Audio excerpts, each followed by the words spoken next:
Well, good afternoon, everybody. Thank you all for coming here today to participate in Uponor's structural polyethylene systems for stormwater and wastewater applications. My name is Brian McGuire. Happy to be here today to discuss the content of this presentation.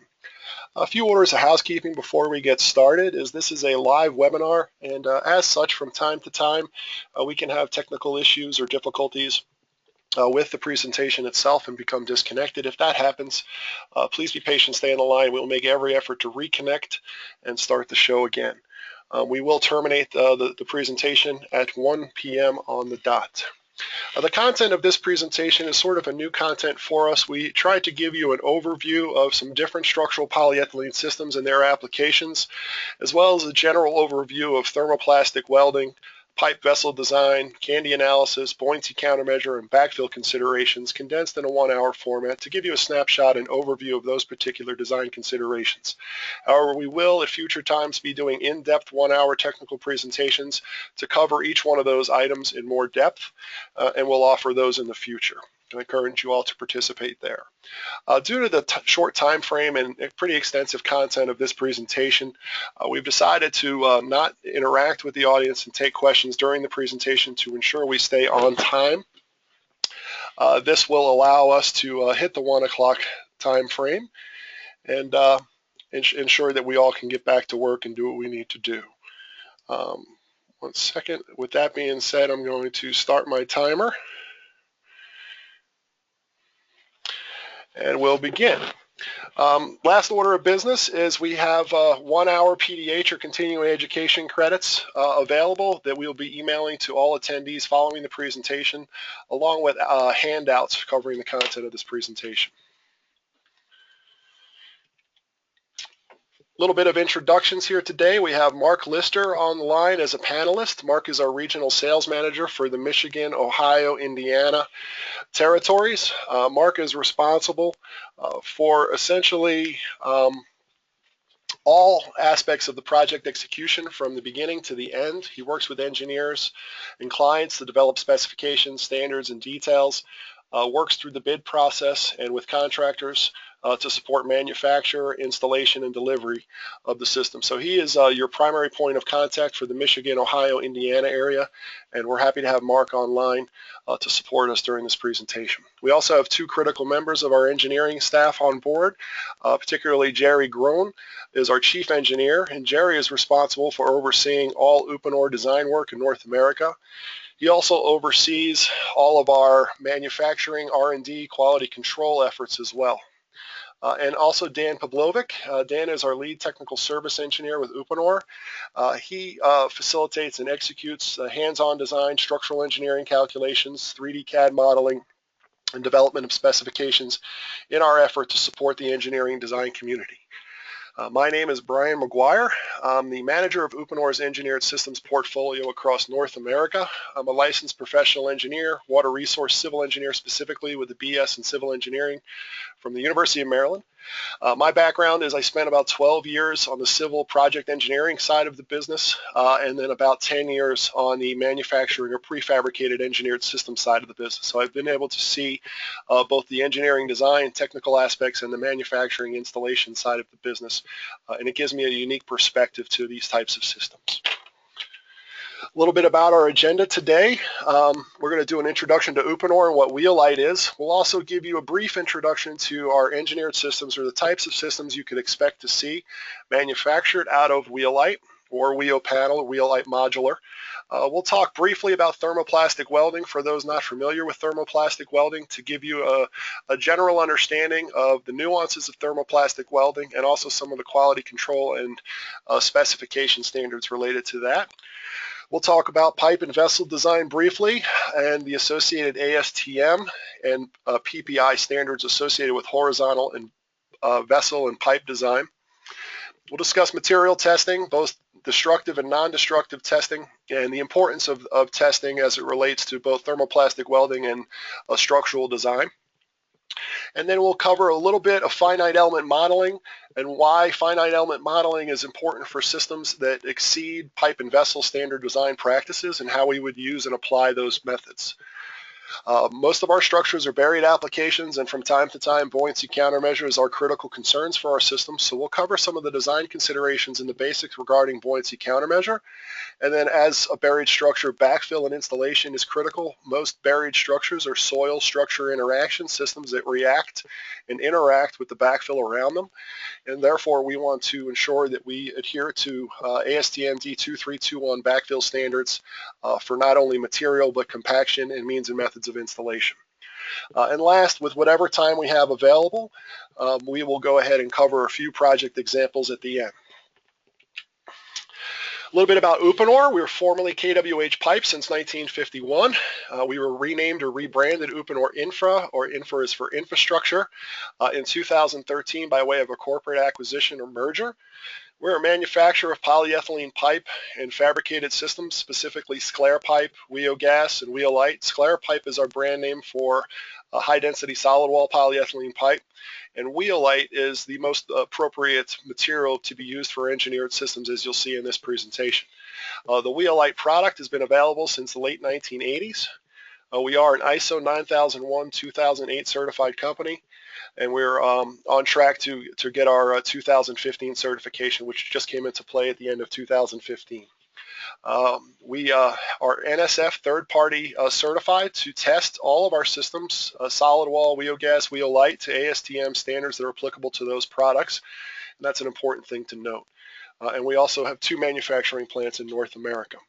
What's not covered in this slide is that we also have extensive engineering support and field service support of our systems with in-house engineering staff and field service staff for all of our projects.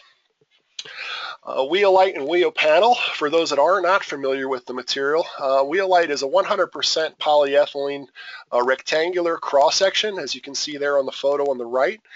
We do not rely upon steel reinforcing ribs or galvanized steel or other applications to get our strength. We utilize either the rectangular, or depending on how you look at it, an I-beam cross-section to achieve our modulus or moment of inertia for the structural cross-section. This gives us 100% robust polyethylene material that's capable of achieving diameters of up to 132 inches in round material, or in infinite configurations in flat panel or Wehopanel configurations, as you'll see shortly. Here's a CAD drawing showing the cross-section. As you can see, we extrude a rectangular profile and then extrusion weld those profiles together to create a rather robust cross-section. And this gives our system a significant advantage over other materials out there in the industry because of that thick cross-section, or that enhanced polyethylene section across the weld seam. Our systems are uniquely capable of retaining water and providing a high quality system for projects where retention of water and leak proof is a specific requirement of the project application. Here you can see a snapshot of the Weholite pipe material being extruded. This is a 120-inch diameter pipe being extruded on our extrusion line, and there's our quality control inspection ongoing for that material. And here you can see our Wehopanel or Weholite modular flat sheet material being trim cut or flush cut end at the plant. And both of these materials put together give us the ability to create a wide array of engineered systems, whether it's rectangular, wastewater treatment systems, storage structures, valve vaults, manhole structures, pump station wet wells, you name it, we can manufacture it. Essentially, the sky is the limit as far as the types of applications we can manufacture and design using both of these materials in combination. Anything where the pumping, treatment, or storage of water is required. More importantly, Weholite is a 100% polyethylene-based material, and therefore we have a 100-year design life in the face of hydrogen sulfide, pH, corrosion, or other caustic chemicals and effects that you might find in water, wastewater, stormwater applications. There's a list of typical applications, but I think rather than run through that, it'd probably be better to just show you some photos. And here we have a snapshot or a photo collage of the types of applications you can imagine manufacturing out of Weholite and Weholite modular material. Whether it's a large diameter rainwater tank, as you see in the top left, a rectangular Weholite modular structure, as you see there on the middle left, stormwater detention manifolds, either perforated or in retention design or detention design, non-perforated designs can be accomplished using this material. Any type of bend configuration, riser configuration, inlet outlet stub that you can imagine, we can custom design and fabricate a host of applications for your particular project. The next few slides show you some photo up-close examples. This is a rainwater harvest vessel with a Weholite modular bulkhead section and a Weholite modular vessel. And here you can see a Weholite modular rectangular tank. As you can imagine, this particular structure, if it were manufactured out of precast concrete, would be much heavier and cumbersome to ship and move to the job site if we could ship it at all. And in cast-in-place concrete would be quite expensive to cast the structure of this detail in the field. Alternatively, with Weholite modular, we can manufacture large-scale precast or cast-in-place equivalent structures that are 100% polyethylene and carry a 100-year design life. This is an isometric blow-up of that particular structure that we just saw in this photo here.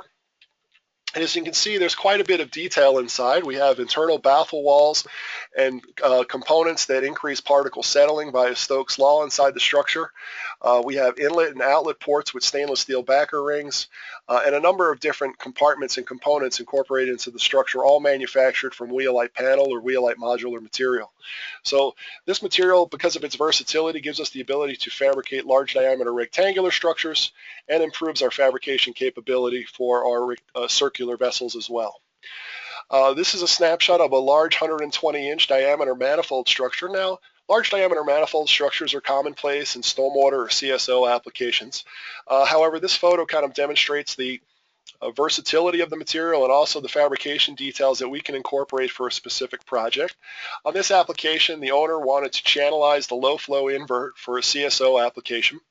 And what that does is during low flow events, the base flow is channelized to the invert, and then they're able to access and maintain and walk on that flatter yellow surface. Now, obviously, during high flow events, that area would be inundated, but they wouldn't be accessing or maintaining the structure during high flow events. Just an example of the level of fabrication and detail that we can provide. Vertical pump station wet wells are also common, using Weholite material and Weholite modular panel material for the base. Here you can see approximately 8-foot diameter by 22-foot long, completely prefabricated Weholite pump station with discharge piping and flange connections, Bilco access hatch prefabricated into the structure. This particular structure has all internal piping, guide rails, base elbow, components prefabricated into the system. All that has to happen when it arrives to the job site is to be set, and the pumps drop down on the guide rails into the structure, plumbed and backfilled. So an advantage using Weholite in vertical applications as well, and you'll see some more photos of vertical applications. Weholite also and polyethylene systems can give us some advantages where manholes are concerned. If we take advantage of the infinite fabrication capabilities and geometries that we can accomplish using polyethylene, we can often improve standard practice or standard design when it comes to certain types of structures. Case in point, this particular structure, if it were manufactured out of concrete, would be a large rectangular vault, maybe 16 to 20 feet wide, 10 feet deep, and approximately 15 feet tall. A very large precast concrete structure or cast-in-place structure required to accomplish this junction. However, taking advantage of the versatility of polyethylene, we're able to fabricate a much more efficient shape that accomplishes the same end result of combining these two junctions into a single pipe. So just another example of the versatility of the material. So that's just a snapshot, and you'll see some more photos of different systems throughout the content of the technical portion of this presentation at the end when we discuss some of the project profiles. But keep in mind that we're not limited to the manufacture of these types of systems. And if you have a project need or any application where steel or concrete or fiberglass may be considered as an alternate, contact us, and when it's likely that we can develop a solution that meets your application's needs, that has a lower total cost of ownership and a low upfront cost as well.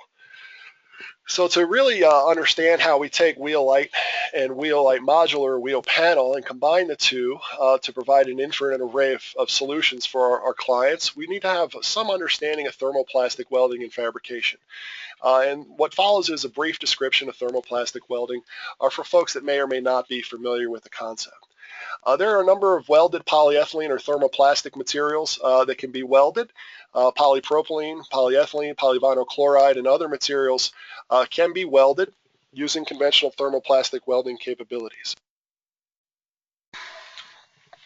Some Typical field welding practices that most might be familiar with are butt fusion, socket fusion, and electrofusion. These are practices typically that involve pipe-to-pipe connections in the field.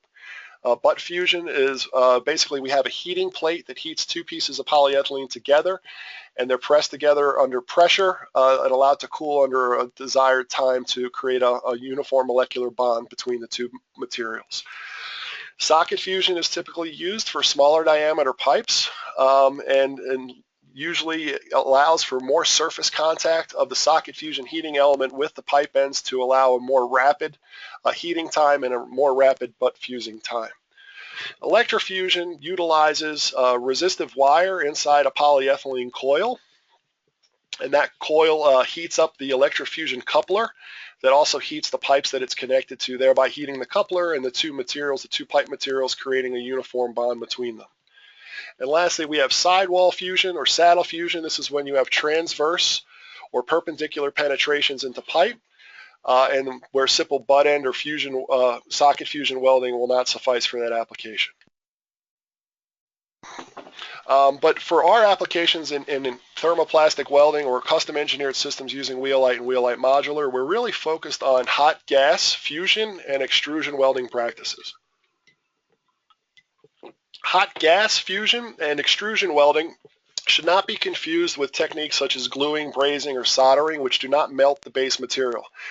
The core concept of fusion and extrusion welding is that we want to heat A and B, or the two materials that we intend to join together, and the filler material to a uniform temperature, typically depending on the material and thickness, between 480 and 1,000 degrees Fahrenheit, and create a uniform molecular bond that creates a homogeneous material between all three materials, filler and the two materials to be bonded. This is important to note, and the method by which we achieve a uniform homogeneous bond between the two materials is highly dependent upon operator skill and knowledge. This is an important part of air fusion and extrusion welding. Hand fusion welding, as you see there on the left, typically employs utilizing multiple passes of high-density polyethylene rod that's applied to the joint. Is typically a much slower process and reserved for smaller applications where a large hand extrusion welding machine can't access the joint. The contrast extrusion welding passes either a bead or a cord of polyethylene weld material through an extrusion chamber and emits a molten mass of extrusion material that creates a uniform weld bond between the two materials. And you can see the difference in the two shapes and geometries of the two different types. We'll show you a little bit close up here. Hand fusion welding still uses air. As you can see in the isometric on the right-hand side, air will flow down this element here and heat the base materials or the substrate. It'll also heat the welding bead that's being applied. And then the hand welder will apply a certain prescribed amount of pressure and at a prescribed amount of welding rate to the material to apply the welding rod. So the pressure, time applied, and the heat applied to the system are all critical components of fusion welding. And again, this particular method of welding is either reserved for tack welding components to get them in place prior to extrusion welding, or for small scale applications where we just can't get a large hand extrusion welding machine to access the joint. By contrast, extrusion welding, as you can see here in this photo, or the detail on the right-hand side, has a granulate funnel. That's where we're going to use a feed material or beads, or a wire reel that's fed into a small extrusion chamber, as you can see there. And then a molten mass of that material is applied to the welded surface with a welding shoe that's specially designed for that geometry of weld. Whether it's a chamfer or a 90-degree butt end connection, there's different types of shoes that are designed for the different applications. Also, it goes without saying that we still use hot air, or this is where the hot gas terminology applies, is that hot gas or hot air is used to preheat the substrate material to ensure it arrives to the appropriate temperature.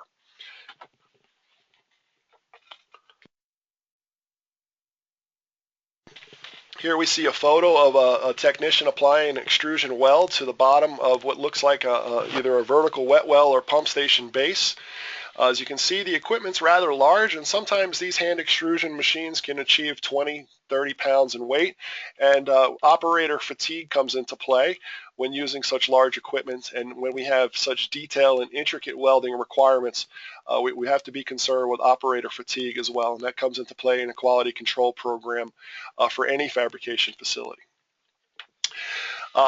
This table is basically an excerpt from the fundamentals of welding and plastics, and these are the variables that can impact the quality of weld that we get using either extrusion or hand fusion welding. We have the temperature of the melting nozzle, the travel speed, or the rate at which the material is being deposited to the weld, which is also related to the extrusion rate.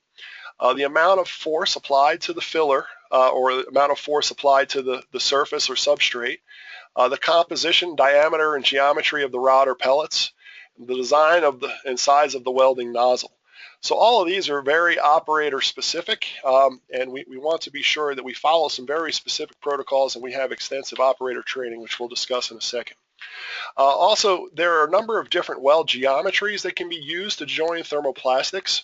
DVS, which is the German weld certification program, or AWS, all have standards regarding different weld geometries, and there are structural design considerations associated with the loads that are applied to different welds. We're not going to get into the details in the interest of time, but it's important to note that all weld geometries are not created equal, and we need to consider weld geometry in the structural design of any system to ensure the structure meets the intended purpose and desired loads. Another excerpt to kind of reinforce the important nature of the operator in high-density polyethylene or any other type of thermoplastic welding is this table shows a difference between hand welding or fusion welding and high-speed extrusion welding and the required pressure that we apply to the material based on the type of rod that we're utilizing, and also the type of temperature that we need to use based on the type of material. So there's a variability. There's a variability in the temperature here of 300 to 350 degrees C, or 572 to 662 degrees Fahrenheit. So we can see that we need to apply the right application of material, the right time, the right pressure, at the right temperature to ensure we have a high quality fusion weld on any given system. And this is why there are extensive qualification, training, and standards in place by two well-recognized agencies that are adhered to here in North America. We have the American Welding Society, which is AWS, and they're ANSI certified, which is Approved American National Standards Institute. The specification requirements for welding certification and qualifications fall under AWS B 2.4 2012. And they also specify qualifications regarding welding position and equipment, in addition to the qualifications for personnel, procedures, and training. So recall that if we have an overhead weld or a side weld or a bottom weld, AWS has included different qualifications for different weld positions that we may encounter during the fabrication of any engineered system in polyethylene. DVS is well recognized and has been around longer or more established than AWS, and they have extensive design calculations for thermoplastic tanks, above ground tanks, and below ground applications, and they have extensive welding guidelines for fusion and extrusion hot gas, as well as structural design standards and considerations as well. So these are the two agencies that need to be looked at or brought into play when designing or putting together a quality control program and certification program for electrofusion or fusion welding for any engineered system. Additionally, we have ASTM F2620, standard practice for heat fusion to join polyethylene pipes and fittings. Generally speaking, this is limited to in-field butt fusion welding practices, but some of the standards and guidelines in ASTM F2620 are appropriate for in-plant fabricated systems as well. So we have the need to control temperature, pressure, rate of application. We have extensive quality control measures in place, training of our technicians, our weld operators. But how do we ensure that after doing all those things, we do get a quality weld and the system is designed as it's intended to? There are a number of things we can do to ensure non-destructive testing methods to ensure that the weld is the quality and meets the conditions of our design. To be honest, the primary way that we do that is with visual testing. Visual inspection of a weld, close visual inspection of a weld will indicate whether we have a good quality weld pressure and heats applied to both substrate and weld material. Generally speaking, we're looking for a haze or heat effective zone that will have a dull appearance on the weld. The two substrate materials will have a dull appearance around the weld. And we're looking for that heat effective zone or that dull appearance on polyethylene. Overheated polypropylene and polyethylene will be very shiny, and there'll be small splashes of material seem to spray away from the bead on visual inspection. So visual inspection is a primary means of ensuring that we have a high quality polyethylene weld. There are some other non-destructive methods. Weholite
ultrasonic testing is under development, and we will see more ultrasonic systems come online, I would say, in the next 5 years that will enable us to do some accurate and non-destructive tests regarding polyethylene weld.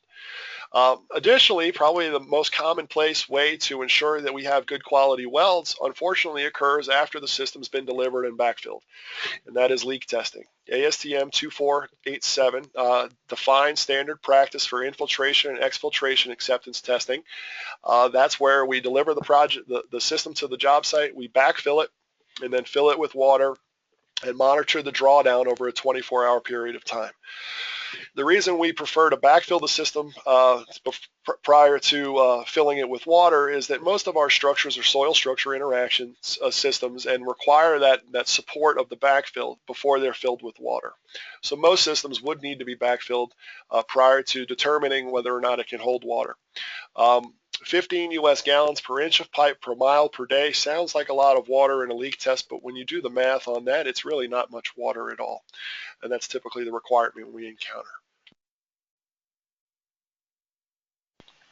So now that we've talked about thermoplastic fusion welding in general, we'll talk briefly about pipe and vessel design.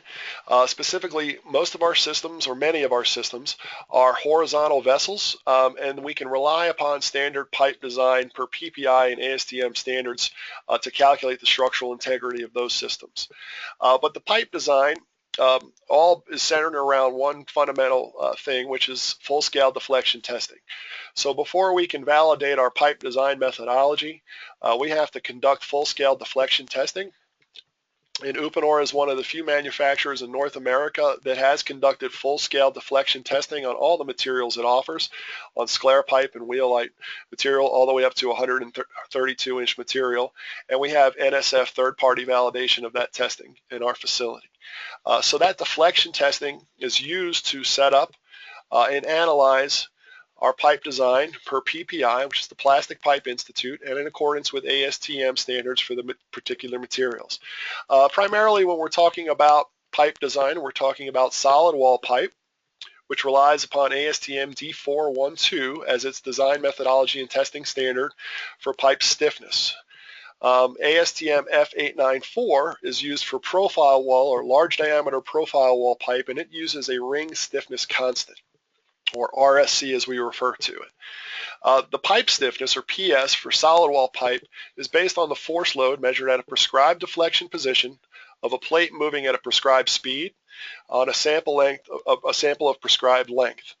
The difference between that and ring stiffness is that ring stiffness is a measurement that's weighted for size. Ring stiffness in loads is divided by deflection as a percent and a sample length in given feet. So there's a little bit of nuance and difference between pipe stiffness and RSC, but essentially the basic equation for both is the same. Stiffness can be related to a load divided by a travel distance, and a sample length is the basic equation. And because that's a basic relationship, you would expect pipe stiffness and RSC to be related. So for solid wall pipe, we can relate it to an RSC, or for a large diameter, we can relate it to a pipe stiffness. And the relationship has been defined by PPI in X1.2, as you can see there, where pipe stiffness can be related to the ring stiffness constant. Without getting into the weeds on specific pipe design, PPI has established very detailed design methodology and calculation related to both solid wall and large diameter profile wall pipe and Weholite under ASTM F894. You can see Spangler's modified Iowa formula there that's used for solid wall pipe, and the modification for profile wall pipe. Important to note is that there are a number of characteristics that are very site specific related to pipe design. So pipe is an engineered system. Whether it's solid wall or profile wall material. And as an engineered system, we need to consider all of the different variables that are at play on a given project. The modulus of elasticity of the given soil, the height of soil cover, the bedding factor, the live load condition, the means and methods of excavation. All of these come into play with the performance of the pipe, and we want to consider those in the analysis of the system. And all of these factors are outlined, and these design considerations are outlined in Chapter 6 of the PPI handbook under design of polyethylene piping systems. And I have in this slide a URL up at the top. So this is a free website. You can go and download this information and review the design of polyethylene piping systems. Additionally, Uponor has developed a very handy tool that meets the associate ASTM and PPI design guidelines and has been vetted by third-party engineering firms to meet the design guidelines as outlined in PPI. We have a number of different tools here for you. Tools to determine the pressure rating of solid wall pipe, pressure fluid flow assessment, gravity flow assessment tools, tools to determine the thermal effects on any material, and then probably most relevant to vessel design would be buried pipe design guidelines, which is what we've been covering here, which you can click on the link there and it'll open a design calculator for you where you can input all of the relevant project parameters associated with your project. And this is a free tool, and I encourage you all to jump on the website and register, and you can plug in any information to determine the performance and deflection characteristics and type of pipe required for any given project. But as you can see here, height of cover, depth of water table, and the embedment modulus of the soil. And then we also have conditions for the service load and service load duration. You may have a project that's under a highway that you want to design for CL625 or HS25 loading for continuous long duration. Or you may have a project that's maybe in a service area that's not going to see continuous HS25 axle loads, and you might want to look at short duration loading for that particular project. So, and then you can custom design the wheel loads. If you're in an airport condition, you can custom design the wheel loads for any particular application. And then it will give you a PPI based design output that'll help you design your project effectively. Alternatively, you could call us or Mark Lister, and he can do this for you and help you with your project by using the web calculator as well. So either way, the fundamental of that pipe design methodology is material testing. And as we talked about, full-scale deflection testing sets up our values for our material, both in solid wall and structural profile wall. And that full-scale deflection testing is then weighted against PPI design methodology to give us the ability to calculate the appropriate pipe RSC or PS for any application. We also can do other types of destructive testing. We do strain or tensile strength testing frequently, and if you look at the drawing to the top left here, you can see we would take a profile material and then take a coupon sample of that material through 2 welds, And that's what you see here on this photo here, is you see a weld here on the top and a weld here on the bottom between two sections of material. That would be here and here. And then we apply about 2,900 pounds per square inch to that material. Now, some folks may think that the weld seam is the most critical or weakest structural link in the system. And this kind of demonstrates that that's not the case. As we can see, the weld is not the thing that fails when we apply this load. It is the material between the two welds. So the weld is actually the strongest part of the system if we apply a high quality extrusion weld. Just as one form of destructive testing that we're capable of providing, and we can do this on any project for our clients, is provide a coupon sample of material that's tested for the material that was delivered to their project, and then provide them a test report and the actual samples should they desire. Another form of destructive testing that's limited in scope to small diameter material because of the equipment that's required for compressive strength testing. But we can perform compressive strength testing at our facility in Huntsville and do so from time to time. So where standard pipe design does not work, say we're beyond the limits of what PPI or ASTM standards for pipe design and horizontal vessels can accomplish, we typically have to rely on some other methods of analysis, and that's where finite element analysis comes into play. This may be for bulkhead design, internal baffle walls, riser structures. Maybe you have large diameter riser structures that take a significant portion of the structural material out of the system, rectangular structures, deep or shallow burial systems, or systems that may not have high quality soils or sufficient modulus. We want to see how the structure is going to perform under poor soil conditions that may exceed the limits of PPI design methodology. This is where we would apply a finite element methodology. We would either utilize both or one.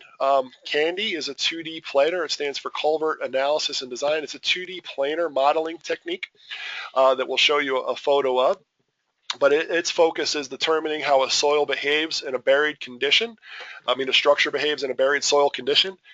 And then we have ANSYS, which is a 3D finite element analysis, which enables us to model the whole entire structure in 3 dimensions and review how individual elements perform and what the max deflection, shear, and moment on any given part or component would be. For those that aren't familiar with finite element analysis, the FEA or finite element analysis really boils down to creating a bunch of uniform nodes. That's where they get finite element or finite nodes, and breaking a structure up into discrete 3-dimensional nodes, in this particular case for ANSYS, and applying moment of inertia, modulus, and structural design coefficients to each node individually, and then applying a load to the structure and observing how the structure reacts in the 3-dimensional model, in the FEA model. This is an actual example of a project where we did a 3-dimensional model using ANSYS FEA for bulkheads and baffle walls. As you can see, the photo on the left is of a structure that was broken up into 26,000 individual discrete nodes in ANSYS, and we had applied a load or maximum load to the structure to determine the max displacement of that particular baffle wall or bulkhead. A similar output, it'll give you color-coded outputs to help you identify where there may be issues on the structure. And then we can go ahead and reinforce that particular element either with polyethylene or oftentimes with Weholite. Because it is a hollow profile, we can use steel inserted into the profile to have a fully encapsulated structural reinforced system with steel inside it to achieve the design goals that we need to accomplish. Where CANDY is concerned, it's not a 3-dimensional finite element model, it's a 2-dimensional slice through the structure. And it's primarily set up to analyze buried structures. In the top photo here, we have a number of different soils that are modeled. The red would be the existing site soil, and this will come into play when we look at backfill considerations. But the red would be the existing site soils of whatever existing condition we had. The orange would be what we refer to as our critical backfill zone. This is where we have critical backfill materials, free draining, well-graded materials that can be compacted to 90 or 95%. And then the yellow is a slightly less well-graded material, but that is still compacted to 90 or 95%, whatever the level of compaction of the critical backfill zone is. And then lastly, we can model the subgrade or the pavement section above, and we can apply a wheel load. And that's what those red dots are there, is we can apply a wheel load at numerous locations throughout the structure. And this enables us to model how this particular shape and rectangular geometry would perform in a buried condition. And we can do the same for circular structures as well. Say we have large diameter circular structures, we want to observe how they would perform given a certain backfill condition, base material, critical backfill zone, and height of cover. We can run a CANDI analysis to observe or design that structure and observe how it would perform in that buried condition and make design considerations accordingly. So we have ANSYS finite element modeling, just to summarize.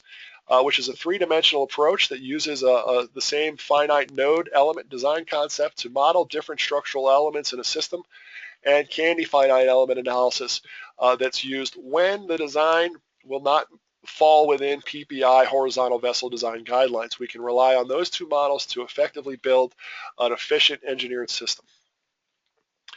So what I'd like to do now is break into buoyancy countermeasure and backfill design considerations prior to getting into project profiles, and then we'll wrap up for the day. We have about 20 minutes left on the training. Buoyancy countermeasures are a common question we receive from engineers on how do we handle buoyancy, given that one of our advantages is that we're much lighter than concrete, 1/10 the weight of concrete at times, and therefore buoyancy is a major concern on a structure that's completely watertight, and that is a fact. We approach buoyancy countermeasure a little differently for vertical situations than we do for horizontal situations. For vertical applications, we essentially rely upon the base plate or the extension outside diameter of the system underneath the soil column to capture as much soil column load on that plate as possible to counteract buoyancy. We'll show you some details there. For horizontal vessels, we'll typically rely on the overburden over the structure, and when that is not sufficient or a burial depth is not sufficient to counter buoyancy, then we'll have to add a strap and anchor system. We'll show you some details there. For those that aren't familiar with Archimedes' principle or buoyancy design calculations, they're not very complicated. Buoyancy calculations are basically based on the volume of displaced water, which is equal to the volume of structure submerged times the specific weight of water. So for our calculation purposes, we generally assume the water table is at grade. The reason we do this is because it is often difficult for us to nail down an accurate water surface elevation and groundwater surface elevation from the geotechnical engineer or civil engineer of record. Data often points to a seasonal high groundwater or something along those lines. So the most conservative approach for us, unless we can get confirmation from a geotechnical engineer or civil engineer of record, is to assume the groundwater table is at grade and we have a completely submerged vessel, both in the horizontal and vertical applications. So in that case, the volume of water displaced would be equivalent to the volume of the structure. And then that would be times the gamma or specific weight of water, which is 62.4 pounds per cubic foot. Then we have, that's the force upwards, or the force of buoyancy is the volume displaced times specific weight of water. The force downwards is equivalent to the horizontal projection underneath the soil column of the base plate and the weight of the structure. So we have the weight of the structure, which is obvious, that's a force downwards, but then we have that extension or that horizontal plate extension outside the structure that captures a soil column above and gives a significant counter to buoyancy. So the total factor of safety we're looking for typically between 1.5 and 2. And frequently we're able to extend that base plate on vertical structures sufficiently outside the limits of the structure to catch sufficient soil to counter buoyancy. Certain occasions we can't extend that far enough and we have to use a concrete collar. So as you can see, we have a design calculator that we're happy to share or work through for you on any given project that has a vertical buoyancy application or horizontal. In this particular application, we had I think it was a 72-inch wet well that was 14 feet deep with groundwater table at grade, and we were able to extend our Weholite base material 10 inches outside the edge of structure to accomplish a 1.5 factor of safety on this particular design. If we weren't able to hit that, we could increase this. Maximum distance outside the structure would be 12 inches, and we could check for a 1.5 factor of safety on that design. When that is not sufficient for a given application, then we would look at using a cast-in-place concrete collar. This is where we simply build a 12-inch tall form on the outside of the structure after it's been set in the field, put number 4 or 5 bar at 6 inches on center each way, and cast a simple 12-inch thick collar around the structure to increase the geometry underneath, or the horizontal projection underneath the soil column. So that's how we handle buoyancy in vertical applications. But again, more often than not, we can extend the base plate or the Weholite modular panel base plate far enough outside the structure to counteract buoyancy and not need a cast-in-place collar. This photo demonstrates the horizontal vessel method that's very common in the field, where we'll have strap systems that are tied to precast or cast-in-place anchors. Those anchors, similar to the vertical vessel base plate, capture the soil column above. They do add weight. Some folks think the weight is really the significant component of the anti-buoyancy counter, but the reality is it's the soil column's weight on top of that individual anchor that really counters the majority of the buoyant force. So we can do strap systems with precast anchors, or a contractor can cast in place anchors, and we can provide straps and calculations to counteract buoyancy. And then in vertical vessels, we can frequently extend the Weholite plate outside the structure to not need concrete, or we can cast in place a concrete system. This is a design detail that we've developed recently to make the horizontal vessel buoyancy countermeasures a little bit more efficient, where we'll actually use Weholite pipe filled with concrete and reinforced steel, which acts in the same way that an anchor would and provides a horizontal projection under the soil column and allows us to counteract the buoyant forces similarly. So we also have that design as well. So before we finish up with some project profiles, I do want to discuss backfill standards. Backfill standards rely upon a long-standing ASTM D2321, which is a thermoplastic pipe backfill requirement for underground systems. It applies to all flexible materials. And D2321 has very rigid guidelines, but it's really designed around sanitary sewer pipe and trench applications. So we have to, when we're talking about buried vessel considerations, horizontal vessel considerations, we have to take some of the design practices that are applied under D2321 and think about that we're talking about open trench excavation, typically with laybacks of 1-to-1 in large systems. So when we're looking at a rectangular system in an excavation, what you see there is your typical trapezoidal type excavation, where we have a 1-to-1 layback down to the base where we prepare a bedding material. And that's your typical excavation footprint. That's what excavation and backfill system would look like.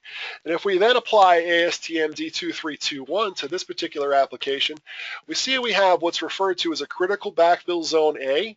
That's where we're going to have a high quality, free draining material, a type 1 or type 2 type of material compacted to 90%. And then we're allowed to have a lesser quality material in a type B and the material outside of this. Outside of the A and B zone, either above it or to the sides, we would have site soils. Now, we're not concerned with specifying the site soils in our critical backfill zones A or B. However, we do need to know what the modulus is for that material, so we can use that in our effective design, either in pipe design or in Candy or ANSYS. So that is how we tie that together. Similarly, when we look at a horizontal vessel condition, we want to look at backfill for a multi-barrel system. We have critical zones A and critical zones B, minimum depth below pipe and minimum cover per ASTM D2321. So what are zone A and B materials as they relate to D2321? Well, according to D2321, we have class 1 or class 2 materials, which typically are crushed angular rock. As you can see there, 100% passing the 1.5-inch sieve. and less than 15% passing number 4 sieve. So that's a general parameter. Not a lot of fines in that material, less than 12% passing the 200 sieve. So a class 1 material, as most of us might be familiar with, a lot of projects where we see a crushed rock or a 57 stone or a material similar to that utilized in lieu of a class 1 material. And then we see a class 2 material, which is a clean, coarse graded soil. And that's really a AASHTO A1 or A3 material. That's more of a manufactured, gravelly, sandy type of material. So those are the two types of material that ASTM D2321 would permit within the critical backfill zone around any given structure. Then when we're in the zone B, recall zone B is outside that critical zone A, we're permitted to use class 3 materials which have a wider bandwidth or a wider gradation of material bandwidth allowable for different types of applications. So we can use coarse grain materials, materials at SM or SC. We can even have clay and silt in that material, provided we can usually achieve a 90% compaction and the material is relatively free draining. One consideration to consider is if that we use a clean graded rock. Say the contractor wants to use a clean graded aggregate, 57 stone or 27A, that might not have a lot of fines in it. We're going to want to separate that material with a geotextile fabric to ensure that we do not get fine migration from the surrounding zone B or subgrade into the critical backfill zone, which could result in consolidation of surrounding fill. So that's zone A and zone B material. If you'd like other information on those types of material and where the classifications come from and how they were identified, this table in D2321 identifies that as well. But backfill is important for any buried structure. Most flexible structures are soil structure interaction systems. And that's why it's very important to bring the geotechnical engineer of record on board or the quality control inspector to ensure that we have some minimum conditions met on the project site regarding quality control or geotechnical inspection. Specifically that the soil bearing of the native bedding and surrounding subgrade are 2,000 PSF or meet the project specific requirements. Frequently we'll not have borings or actual real field data for the existing soil subgrade and surrounding materials on a project. We may be missing a boring in that location. So the geotechnical engineer of record working the project needs to confirm that when they dig or excavate for the structure, that we do have the net allowable bearing or the modulus for material in the limits of excavation for the structure in accordance with the design under PPI vessel or Candy modeling. Another thing that's important is frequently backfill will be proposed by the contractor, but it may not be the material that's actually delivered to the job site. This has come up from time to time where a gradation report from a material manufacturer will be submitted for approval for use for backfill under D2321, and that material will never be delivered to the project site, and some alternate material will be used for compaction and backfill. And that proposes a problem for the structural's performance and could result in structural failure if inadequate material is utilized. Another important point to note is that a quality control inspector or some other person should be on the project site to ensure that the backfill is placed and compacted in accordance with the project specifications in D2321. What this means is uniform, even lifts, using hand compaction equipment close up next to the structure, and not just dumping material. So what you see here on the two photos on the bottom, you see a large diameter detention structure there that's been set up on nice base fill that has plenty of area for somebody to backfill and create compactive areas and uniform lifts around the structure. In the middle photo, you can see them using walk-behind equipment, and they're bringing it up in uniform lifts on both sides of the structure. What you don't want to see is you don't want to see excavation that's encroaching on the pipe to the point where they can't possibly compact the material around the pipe to 90%, and they can't get equipment in there. And you don't want to see them applying just dumps of material and not compacting that material whatsoever. So this is where it's important that any given project of a large diameter detention system project, CSO application, rectangular vessel, and a buried application, that we bring the geotechnical engineer of record or quality control inspector on board, and that we ensure that some minimum requirements are met during the installation of the system. And that goes a long way to ensuring our clients get a high quality product that'll last the 100 years we're telling them it will be. So last, before we button up here, it looks like I have about 5 minutes left. I'd like to discuss some example projects. One project near and dear to my heart is the LA Federal Courthouse Rainwater Harvest System.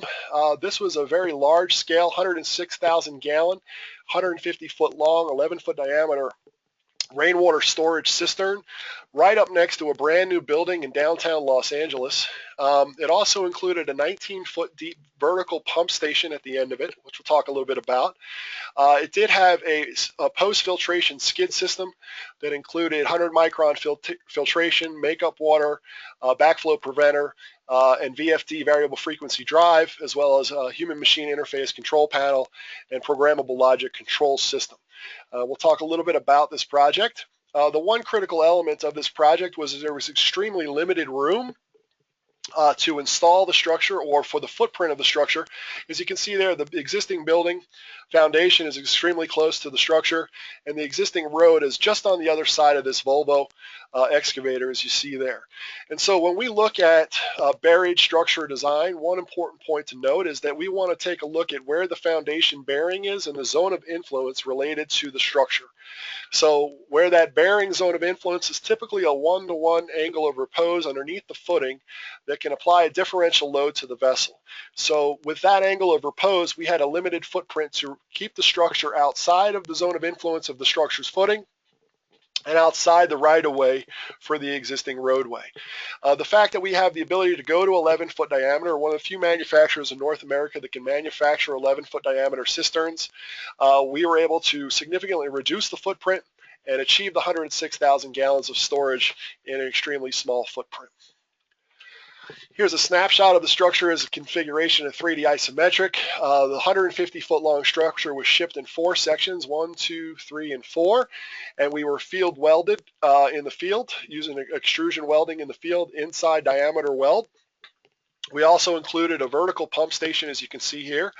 The reason we elected to use the vertical pump station application is it allowed us to remove the submergence depth requirement. Most submersible or well pumps have a minimum submergence depth requirement that can be anywhere from 12 to 24 inches of submergence. If we include that pump inside the invert of the structure, then we effectively lose that storage in the structure, or the effective hydraulic storage, because we have a submergence requirement for that pump to operate, would be taken up throughout the length of the system. And one efficient way to accomplish that is to remove the pumping functionality from the larger vessel itself and put it in a smaller diameter structure and drop the invert, as you see there. Here are some snapshot or photos or close-ups of the LA system. As you can see, here's your 19-foot submersible wet well pump station. Here are some unique elements that we had to do structural calculations and design using ANSYS modeling for the system, specifically baffles, bulkheads, riser structures, and internal components. Here's the Mount Vernon CSO wastewater treatment facility. This is a complex biofilter manifold system that was part of a CSO plant upgrade. As you can see, there's some complexity in the design and fabrication of this system required that extends beyond the limits of PPI design methodology. This is a multi-barrel custom manifold system, and it was required for biofilter odor control at the Mount Vernon CSO facility. We have the Main Crescent CSO storage project. This is a large diameter, 60-inch Weholite barrel system with 4 barrels individually connected to manhole structures.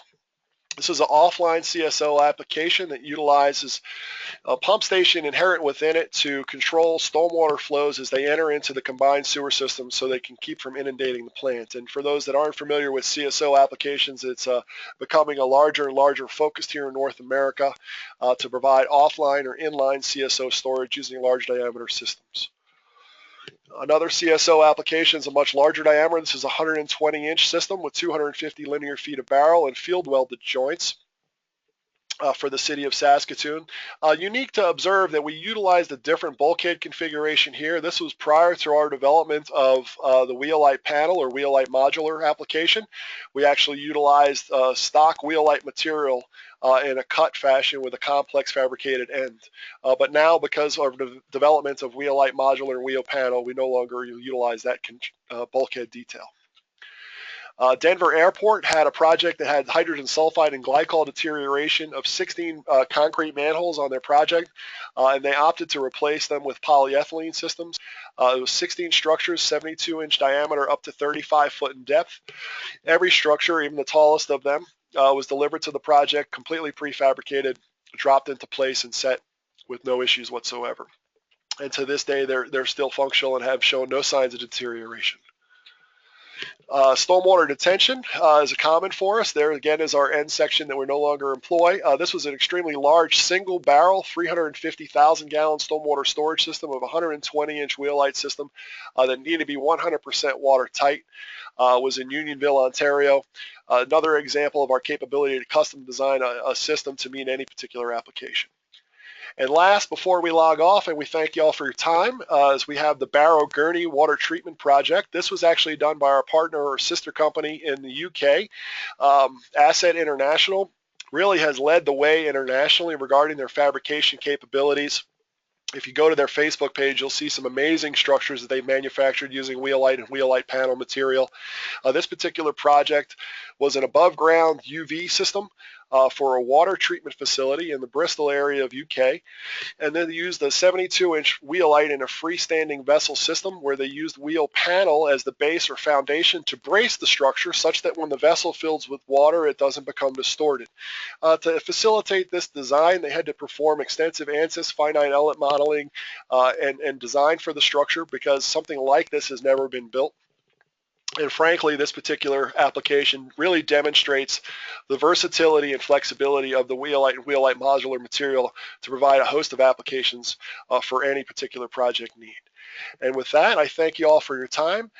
Please submit your questions either through GoTo or email, and we will be following up with your PDA certificates shortly after the webinar. Thank you, everybody, for the time. Have a great weekend. Talk to you soon.